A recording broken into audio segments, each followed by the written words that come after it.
క్షమాపణ చెప్తూ తీర్మానానికి ఆమోదించే కార్యక్రమం జరుగుతుంది. ప్లీజ్ ప్లీజ్ రాజగోపాల్ రెడ్డి గారు. హరీష్ రావు అయిపోయింది కదా. ధన్యవాదాలు అధ్యక్ష.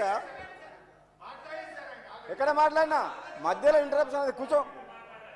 హరీష్ రావు గారు 5 minutes అయిపోతుంది. మీరు హరీష్ రావు గారు మీకు కొంచెం అధ్యక్ష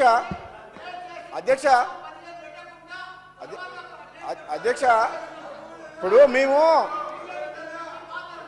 అధ్యక్ష 10 ఏళ్ల పాటు వాళ్ళ పరిపాలనలో ఎన్ని తప్పులు చేసినా సరే మేము అటుపక్క కూర్చొని గంటలు గంటలు ఉపన్యాసాలు ఇస్తుంటే మేము విన్నాం అధ్యక్ష.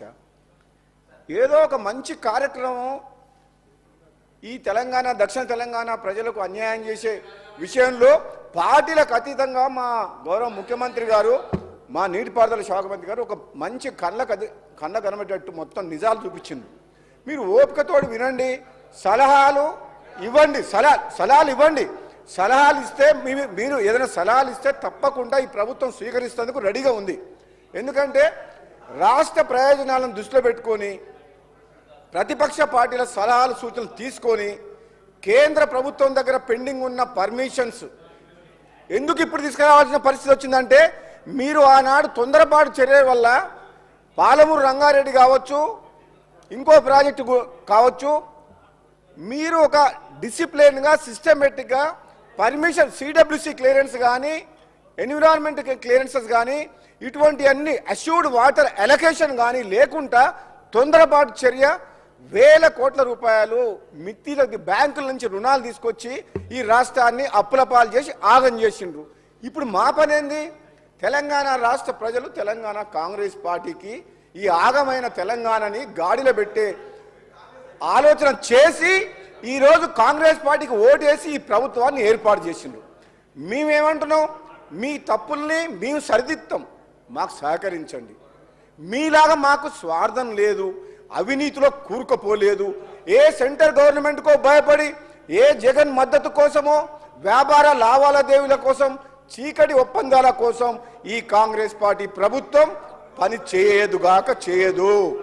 ఈ ప్రభుత్వం మీరందరూ కేఆర్ఎంబి నుంచి పర్మిషన్ తెచ్చుకోవాలి, సిడబ్ల్యూ నుంచి క్లియరెన్స్ రావాలని మీకు 10 సంవత్సరాల్లో రాని పర్మిషన్స్ మేము 6 నెలలు సంవత్సరం లోపల పర్మిషన్ తీసుకొచ్చి ప్రాజెక్టులు నడిపిస్తాం తప్పకుండా. ఎందుకంటే మీలాగా మాకు అవినీతి సొమ్ము లేదు, మేము ఎవరికి భయపడాల్సిన అవసరం లేదు.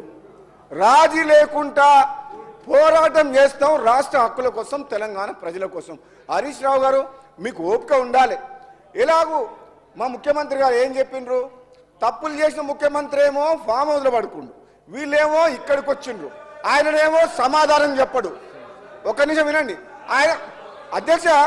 ఆయన పార్టీ మీటింగ్లకు, పార్టీ ఆఫీస్కు పోరుబాటు చేసేందుకు పోతే కాలు నొప్పి లేదు, కానీ ప్రజా సమస్యల మీద మాట్లాడుతందుకు అసెంబ్లీలో ఇంత ఇంపార్టెంట్ చర్చ ఉన్నప్పుడు మాత్రం మీ ముఖ్యమంత్రి గారు రారు సభకు.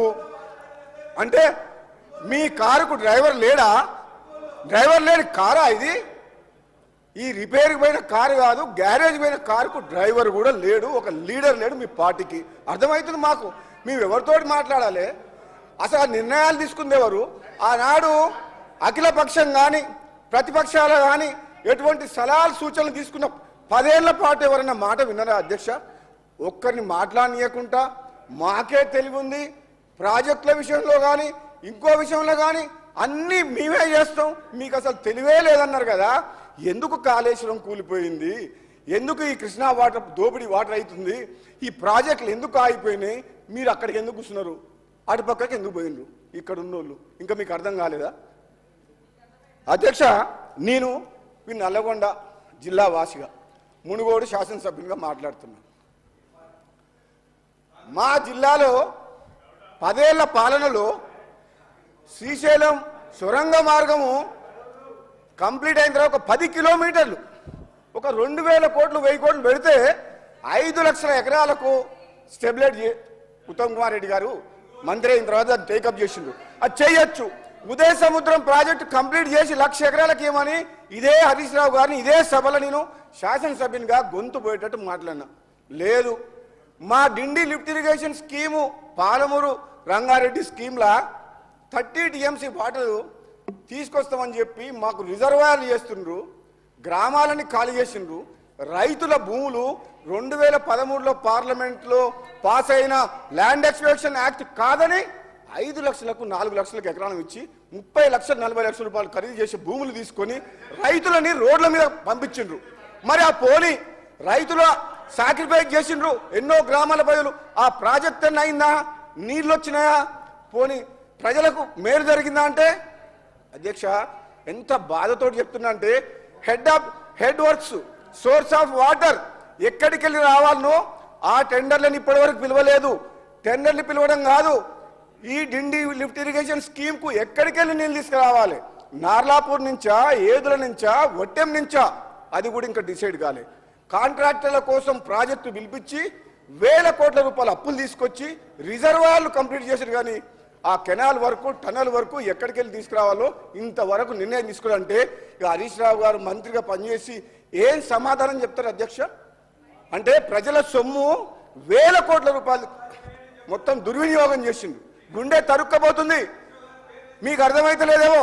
మీరు రాజకీయ ప్రయోజనాల కోసం, మీ స్వార్థం కోసం మళ్ళీ రెండోసారి అధికారంలోకి వస్తేందుకు ప్రజల్ని మభ్యపెట్టే విధంగా ఒక భ్రమలు కల్పించి ఈ పాలమూరు రంగారెడ్డి ప్రాజెక్టు మీరు డిజైన్ చేసి మొదలుపెట్టి టెండర్లు పిలిచింది తప్పితే నిజంగా హరీష్ రావు గారు 120 టీఎంసీ వాటర్ అష్యూర్ వాటర్ ఉందా? 45 టీఎంసీ అన్న 45 డేస్లో 2 టీఎంసీ అని చెప్పి డిజైన్ చేసిర్రు, పంప్ హౌజులు కట్టిర్రు, వేల కోట్ల రూపాయలు కాంట్రాక్టర్లకు ఇచ్చిండ్రు. ఇప్పుడు నీకు 90 టీఎంసీ వాటర్ వస్తుందా?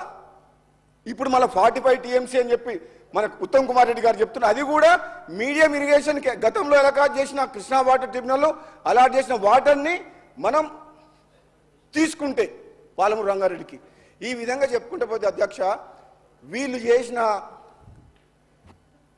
ఏమంటే ఈ వ్యవస్థని ఈ తెలంగాణ రాష్ట్ర ప్రజలకు తెలవాలని మా గౌరవ నీటిపారుదల శాఖ మంత్రులు ఈరోజు బ్రహ్మాండంగా ప్రజలందరికీ తెలిసే విధంగా ఈ నీటిపారుదల రంగంలో దోపిడీయే కాక నిర్లక్ష్యమే కాక వీళ్ళు చేసిన వల్ల ఎంత నష్టం అయింది అనేది ఈరోజు చాలా క్లియర్గా చెప్పిండ్రు. నేను ఒక జిల్లా వాసిగా చెప్తున్నా అధ్యక్ష, రేపు